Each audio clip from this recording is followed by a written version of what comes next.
I'm very, very honored that the film is a part of the selection this year. And although, I'm very sad that I can't be there to present the film in person, it's very appreciated to be a part of the program this year. So thank you for selecting After Love as one of your films. Can you tell us something about the fact that it's between Dover and Calais, and it's the story of this man going across two lives. It's very symbolic. It's going between two worlds and two cultures, actually, also. For me, so my grandparents lived in Dover, and so I spent a lot of my childhood on the cliffs, and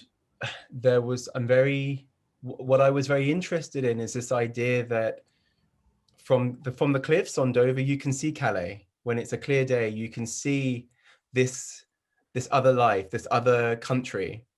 And when I was developing the story, there felt like there was something like a connection between this visual, this idea of these two countries, like the proximity of them being very close, that seemed to mirror the two lives of these women. These two characters have always been in each other's lives. They've always been shadows in each other's marriages, in each other's relationships. And so there was something about the connection there that felt very prominent and very powerful. And I guess one of the things that I wanted to explore was this idea of how our initial perception is that these two women are very different, that these two cultures are very different, that these two places are very different, but actually there is a lot of similarity as well. These two women are very, on the surface, they appear very different, but actually the way that they've had to compromise themselves, the way that they've had to negotiate their lives, I think are very in tune with one another. So there was something about that I wanted to explore. And I guess Calais and Dover are connected in that same way. They're both very transient industrial seaside towns that have kind of lost maybe a sense of their identity. Their identity is always evolving. It's always reconfigurating itself. So yeah. Can you tell us a little bit about your two actresses, of course, the main role, and also Nathalie Richard, because she is well known here and she had such a wonderful filmography. She did very few, maybe one or two film in English language. So in which film did you discover Nathalie Richard? And can you tell us about the cast in general? So the casting process was really, for me, it was very important to find Mary. So, and Mary's played by Joanna Scanlon. So we decided that we needed to find this character first and build the rest of the cast around her. And I wasn't I had seen Natalie in a few films, but I wasn't really familiar with her work. And we had a casting director in France, Luciana, who was wonderful, and she looked at Joanna, who was playing Mary, and she thought that Natalie would be a very the opposite of this kind of visual kind of character. And when I met Natalie, I knew straight away that she was the right person for this role of Geneviève. She was so intelligent and beautiful, just a really generous, kind woman. And when we workshopped the scene, we played different scenes, and there was just something I think that she instinctively was able to connect with. And she offered something very different to Joanna, and I thought that I could work with this woman in a really beautiful and intense way. So really, I was really drawn by my heart, because I wasn't familiar. I had seen some of her work, but I wasn't like really familiar. But I knew that she was a very busy actress in France, that she does a lot of theater and film, and she is always working. So she really responded to the material well. And Talid as well, he who plays Solomon.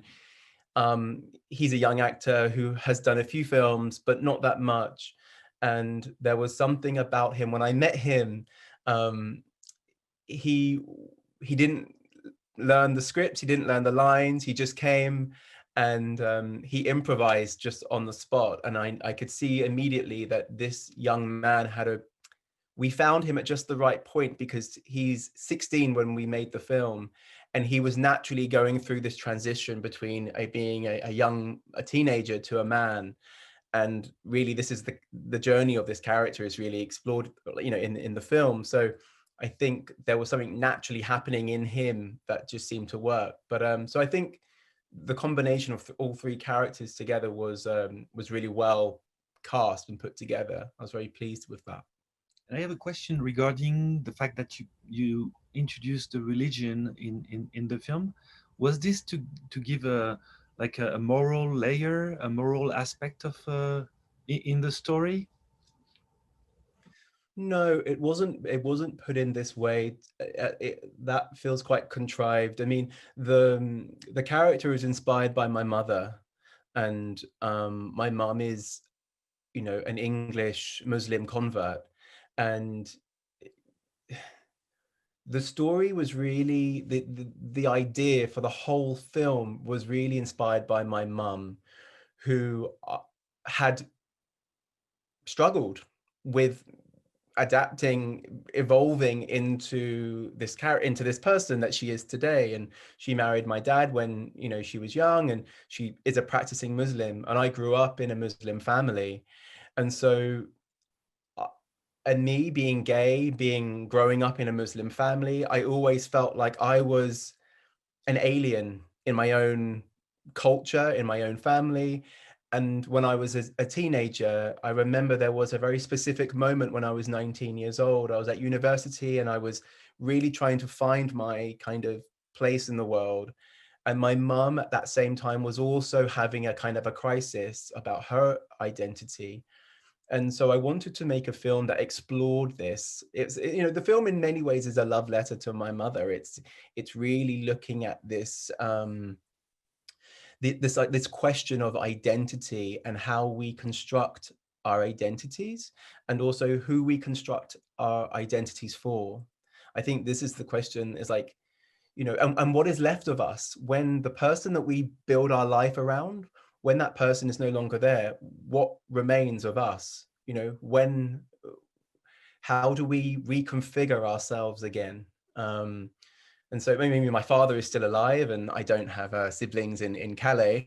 That this is not a autobiography, but the central kind of themes that the film is exploring are very personal, and the loss of a child and these things is from my life. So it's a very personal story. But maybe to answer your question more specifically, it was never about making this character a Muslim to inject a kind of moral question.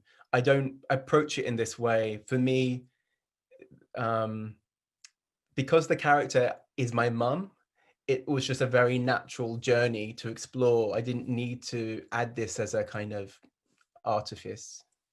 Yes, can you tell us a little bit about one scene I really love, because it changed a little bit with the style of your film, which is a wonderful and very subtle script and characters. But there is this scene where Mary is going into the water.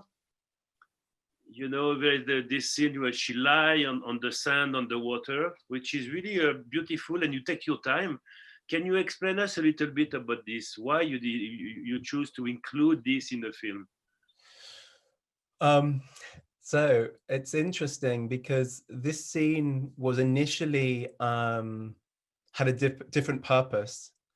The original scene in the screenplay was that Mary was saved from drowning by a refugee. Ah. And she's not committing suicide, but she's having a breakdown. And the refugee thinks that she's drowning.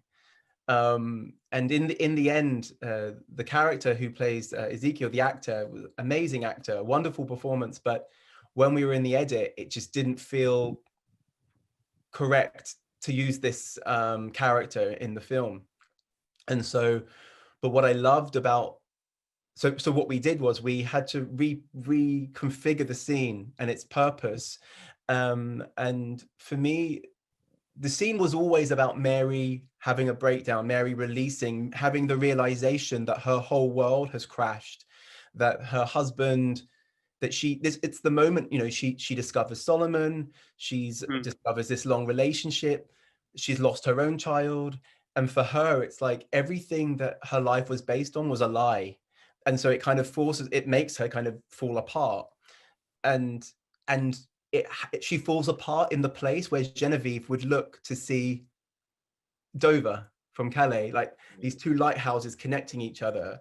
And so the scene was always about placing her in the spot where Genevieve might watch Ahmed's ferry go. But the style of the shooting of the way that we shot the film, because the film is very still, it's very composed.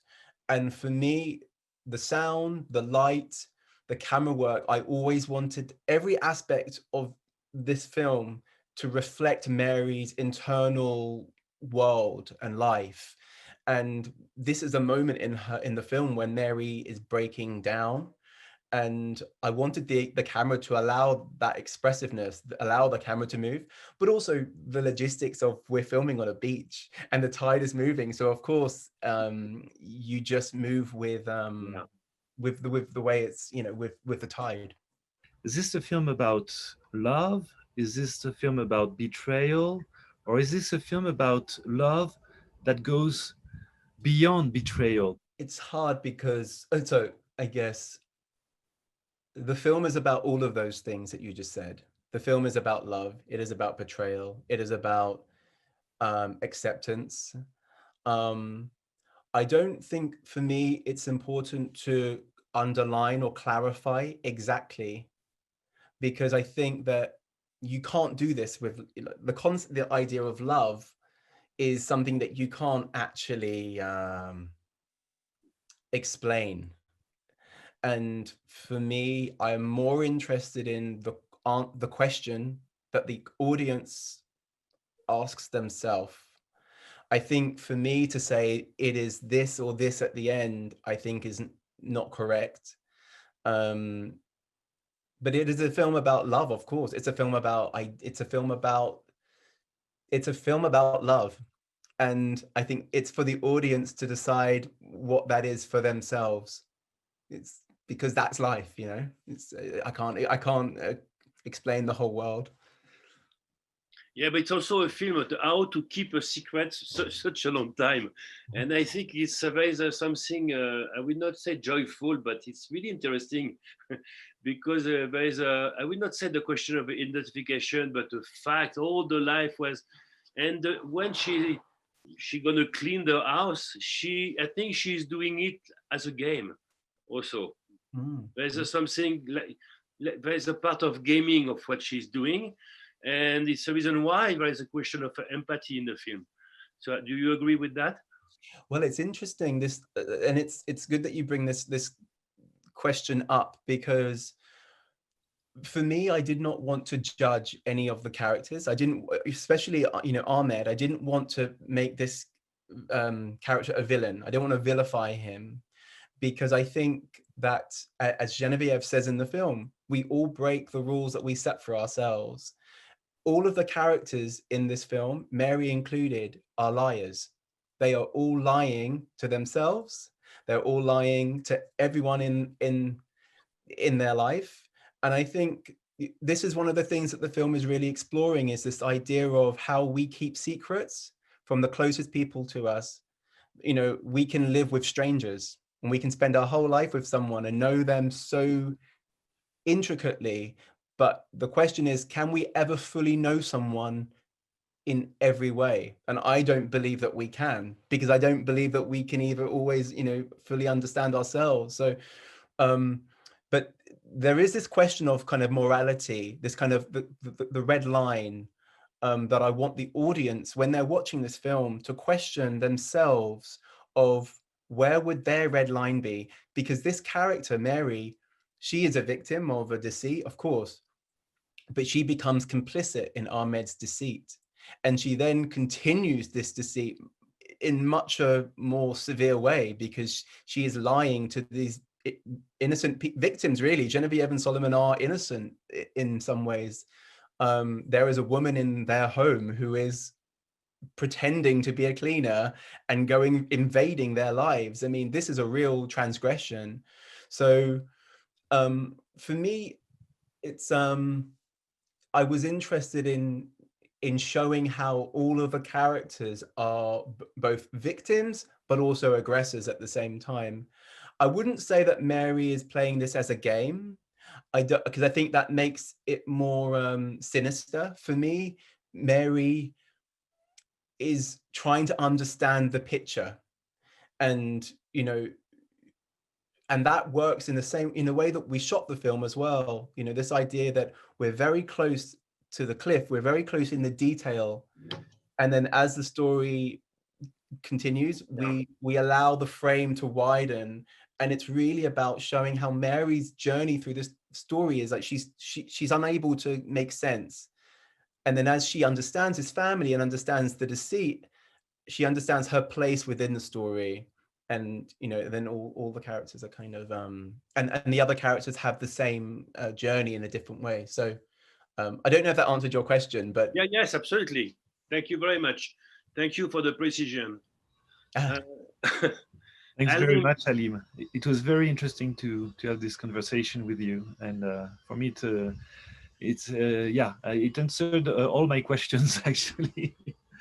And again, we're very happy and proud to have you in our selection, and we hope you'll come back another time, maybe with a project or another film, because we really would like to have you in Les Arcs, in this surrounding. Do you ski?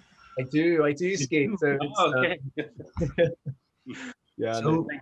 Maybe 2021, hopefully. Well, I'd love that. Yes, super. Thank you so much, Aleem.